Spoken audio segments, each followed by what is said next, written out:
सभी लोग question mark लेके बैठे थे, क्वेश्चन मार्क इतना बड़ा, लेकिन मुझे वो क्वेश्चन मार्क नहीं था, कुछ लोगों के लिए क्वेश्चन मार्क नहीं था, बाकी जितने भी लोग था वो question mark is with concern. Question mark अलग अलग टाइप का होता है, एक क्वेश्चन मार्क रहता है कि क्या, दूसरा रहता है क्या ये होगा। तो ये दो क्वेश्चन मार्क है, वो अलग अलग टाइप के रहता है। हम लोग भी रुके, सब लोग रुके, लेकिन एक बात हम मुझे पता था कि इतने टाइम अगर साथ में हो और आपको इतना क्लियरली समझ जाना चाहिए कि एज सर किसका फायदा और किसके लिए और किस लिए ये मिशन किया है। ये मिशन का सोल्जर, फ्रंटलाइन सोल्जर्स कौन है? हम हैं। तो हमारा वो गुड वेलबींग देखेगा और फिर आगे बढ़ेगा। बीच में तो मेरे को ऐसा थोड़ा डिप्रेसिंग स्टोरीज को बोलता है, क्या सर इतना बड़ा आईटी कंपनी है और ऐसा स्टार्ट में ऐसा हो गया, ये बोलने वाले को बहुत इजी होता है। याद रखो कि इतना बड़ा आईटी कंपनी है, जाओ बड़े बड़े आईटी कंपनी को देखो पहले 4 साल में क्या किया है, और हमने जो 4 साल में किया है, हम शुरू भी नहीं हुए हैं और जो काम के लिए उनको फंडिंग मिला है उससे ज्यादा और बड़ा और वैल्यूएबल काम अपन कर चुके हैं। ये बात को अगर आप समझते हो तो आपको समझेगा कि कितना बड़ा प्राउड ब्रांड एम्बेसडर है आप, ऐसी कंपनी का जो आज तक नहीं हुआ हिस्ट्री में। पहला वो देखो, थोड़ा सा कुछ हुआ तो सीधा जैसा अरे हम ओनर है, हमारा पहला देखना मांगता है, कितना सेल्फिश हो गए यार आप। और आप ओनर है तो आपका रिस्पॉन्सिबिलिटी है ताकि अपनी चीज बहुत अच्छा लगे और बहुत जबरदस्त लगे। कभी कभी क्या होता है, अंदर से भी थोड़ा खराब रहेगा, फटेला रहेगा, तो बाहर से मैं अच्छा पहन के जाता हूँ, परफ्यूम लगा के जाता हूँ, क्योंकि बाहर वाले को हमारा चीज दिखता नहीं। पहले हम लोग अंदर से पूरा सेट करने से पहले बाहर जब भी देखने आएगा, मेरा बोलने का मतलब समझो, अगर हम मार्केट में ओपन हो गए हैं तो बाहर से जो देखने को आ रहा है पहले वहां पर ध्यान देगा कि उन लोगों का खातिरदारी, ब्रिटानिया मारी, ये सब हो रहा है कि नहीं, उन लोग लॉग इन कर पा रहे हैं कि नहीं। नहीं तो क्या होगा, एडवर्टाइजमेंट चल रहा है, ये कुछ चल रहा है, वो जाके लॉग इन करने जा रहा है और कुछ नहीं है, तो फिर एक नेगेटिव इंपैक्ट होता है। इसलिए बाहर का पहले उन लोग ने देखा।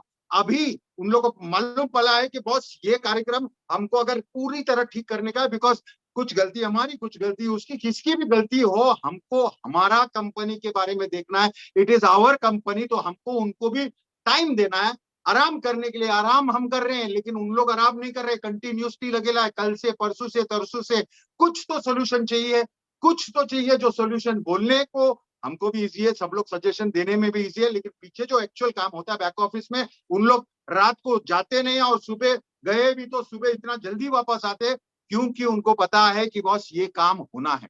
तो ये सोल्यूशन जो लेके आया है, ये जो विकल्प लेके आया है, वो विकल्प एकदम सिंपल आपको लगता है, लेकिन उसमें भी बहुत सारा काम है। बैकशिप पे ये सब बंद करके रखने का मतलब वो कॉस्ट है, और उसके बाद पीछे से सब क्लियर करने का। और हम लोग तो इतने एक्साइटेड है कल से।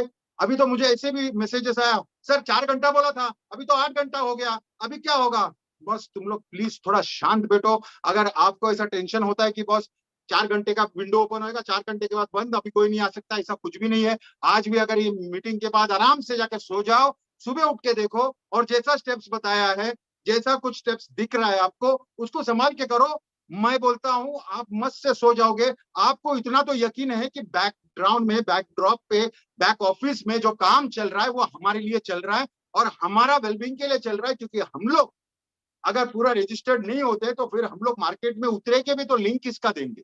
और ऐसा भी नहीं कि 25% का रजिस्टर हो गया तो स्टार्ट कर दो, बाकी जो रजिस्टर होंगे, ऐसा नहीं है। क्योंकि एज सर ने खुला बोला था कि we will not leave anybody. हाँ, जबरदस्ती उसको बैठने का, मेरे को रजिस्टर ही नहीं करने का, जाओ मैं गुस्सा हूँ, वो बात अलग है, बट सबको मौका दिया जाएगा। लास्ट तक नेम भी कॉल हो जाएगा, ऐसा जैसा फ्लाइट में होता है, पेजिंग फॉर मिस्टर डॉक्टर के डी शुक्ला, मतलब एयरपोर्ट में 3 बार सुनाई भी देगा, ऐसा भी हम लोग इंडिकेशन देगा।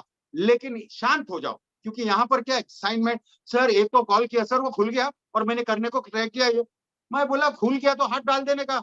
उन लोग ट्रायल ले रहा है दरवाजे का, खुला बंद, बीच में हाथ डाला, हाथ चटनी हो जाएगा। बस थोड़ा शांत रखो दिमाग को, बहुत मजा आने वाला है। हमारे लिए बैकड्रॉप पे काम चालू है और हमारे लिए बहुत सीरियसली काम चालू है। और यहाँ पर जब हम लोग मार्केट में उतरे कि याद रखो कि अभी वो एड चलेगा जहां पर ओमेल दिखा जाएगा। अभी तक तो सिर्फ कंपनी दिखाया गया है, फिर ओमेल दिखाया जाएगा। और याद रखना कि ओ कनेक्ट जब दिखाया जाएगा तो आप सोच सकते क्या होगा। तो आप सोचिए, तब तक तो हम लोग स्मूथ होना मांगता है, अंदर बाहर क्लियर होना मांगता है, तो हम लोग तो सपोर्ट करेंगे, उसको बोलना मांगता है ठीक है भाई, आज नहीं हुआ कल भी हुआ चलेगा, पूरी अच्छी तरह से होना चाहिए। यहाँ पे क्वेश्चन लेके आ जाते हैं, अरे तुम लोग ये क्यों नहीं करता है, ओ नेट पे ये क्यों नहीं करता है, तुम लोग जूम पे क्यों करता है, तुम लोग ओ कनेक्ट पे क्यों नहीं करता है? Boss please please we are brand ambassador, अपने को इतना बड़ा होता दिया, इसको मैनेज करो यार। आपको 3-4 महीने में और समझ जाएगा कि आप लोग का वैल्यू क्या है। But don't do this, this is very disheartening. हमारे साइड से अगर हम कंपनी को बोलेगा कि क्या कर रहा है, तो ये बहुत शर्म की बात है। बिकॉज एक आदमी आप समझो जो 4 साल पहले सिर्फ ऐसा एक माइंड में सोचा ही नहीं, स्टेप ही नहीं लिया, 4 को बताया, 4 को ही नहीं बताया, 400 हो गए, 4000 हो गए, 4 लाख हो गए, 1.4 मिलियन हो गए। बॉस ये इजी नहीं है, आपको भी पता है, हमको भी पता है, ये इजी नहीं है एक थॉट से लेकर चलने का। ऐसा भी नहीं कि फुल फंडिंग किया। ये हमारा मीडिया का जब भी मीटिंग हुआ, आपको मालूम है सीधा वो क्वेश्चन क्या पूछता है कि कितना फंडिंग किया, तो आंसर भी कितना प्रोफेशनल था कि बॉस ये हमारा पर्सनल मैटर है, हमको नहीं बताना। और बहुत बढ़िया आंसर था, क्योंकि इतना चीज बड़ा खड़ा हो गया, अपना वैल्यू हो गया। मतलब यहाँ ऑफिस है, वहां ऑफिस है, वहां पर स्टाफ है, इतना स्टाफ ऑलरेडी काम कर रहा है, उन लोग तो दंग रह गया रहेगा। हैदराबाद में प्रेस जब भी वाले जाएंगे, इतने सारे स्टाफ, इतना पूरा बिल्डिंग खड़ा हो गया, तो उन लोग भी 4 बार क्वेश्चन करते समय सोचेगा, बिकॉज ये फैक्ट है। और ये दुनिया भर में इतना बड़ा, खाली ये जो ब्रिक एंड मोटर का बिल्डिंग करके नहीं, अदरवाइज ऑल्सो ऑन पैसू का वैल्यू बहुत ज्यादा हो गया। कि प्रेस कॉन्फ्रेंस के टाइम भी जो क्वेश्चन आंसर्स दिए थे, बहुत प्रोफेशनल स्टाइल में दिए थे। और एक दो चीज जो हमको नहीं मालूम था, वो डायरेक्ट पब्लिक को भी बताया, जो भी हमको समझा कि हमारा ये कहाँ है, हमारा वो डेटा सेंटर कहाँ है, इवन इंडिया में है, वो बहुत अच्छी बात, हमको ऐसा मालूम पड़ता है। अभी हम लोग जब ये स्टेप्स पे लेके आ रहे थे और ऊपर ऊपर चढ़ के जा रहे थे, तो बहुत सारा बीच में तो ऐसा एकदम ऐसा हुआ था कि ऐसा कुछ नहीं होगा, इन लोग तो बना रहे ये सब कुछ, वो सारा कुछ निकल गया। अभी हम लोग मस्त से एक्चुअल सेलिब्रेशन टाइम में, बिकॉज बाद में वापस बिजी हो जाओगे। मैं बोलता हूँ ये बात याद रखना, दिस इज, आप फ्रेश हो रहे हो ना, फ्रेश के बाद आप बोलेगा आराम नहीं, आप खुद एक्टिविटी करोगे, क्योंकि आपको ऐसा बनाया गया है। आप सोचो 4 साल से बड़े बड़े वेबिनार, छोटे वेबिनार्स, बड़े यूट्यूबर, छोटे यूट्यूबर, सभी लोग अपने एक्टिविटी में लगे पड़े हैं। क्यों? अभी तो दिख गया क्या है ये चीज। लेकिन सबसे बड़ी बात मैं आपको बताता हूं कि एक्चुअल चीज कहां दिखेगी, वो दिखेगी ओ नेट पे, वो दिखेगी जब ओमेल यूज करेगा, वो दिखेगा जब आप ओ कनेक्ट यूज करेंगे, चारों तरफ ऑन पैसू का प्रोडक्ट्स रहेगा, तभी आप सोचो मल्टीप्लीकेशन क्या जोर में होगा। हमको तो मालूम है कि बॉस ये जूम है, हम लोग यूज कर रहे हैं और बहुत अच्छा है, लेकिन हमारे पास बहुत बहुत बहुत बहुत बहुत बहुत अच्छा है। पहला क्वेश्चन आएगा कि बॉस अच्छा क्यों लग रहा है, हमको मालूम है हमारे पास ऐसे फीचर्स है जो दुनिया में नहीं है। सेकंड, अच्छा क्यों है, हमारे पास उसका वैल्यू इतना बढ़ के और उसका कॉस्ट इतना नीचे है। थर्डली, अच्छा क्यों है, क्योंकि यहाँ पर जो प्रॉफिट मोटिव रख के रखा है, या जो कंपनी को माल चाहिए वैसा कुछ नहीं है। यहाँ पे रीसेलर्स लोग को भी ध्यान में रख के ये सिस्टम को ऐसा सेल्फ फंडिंग बनाया जो आज तक किसी ने सोचा ही नहीं।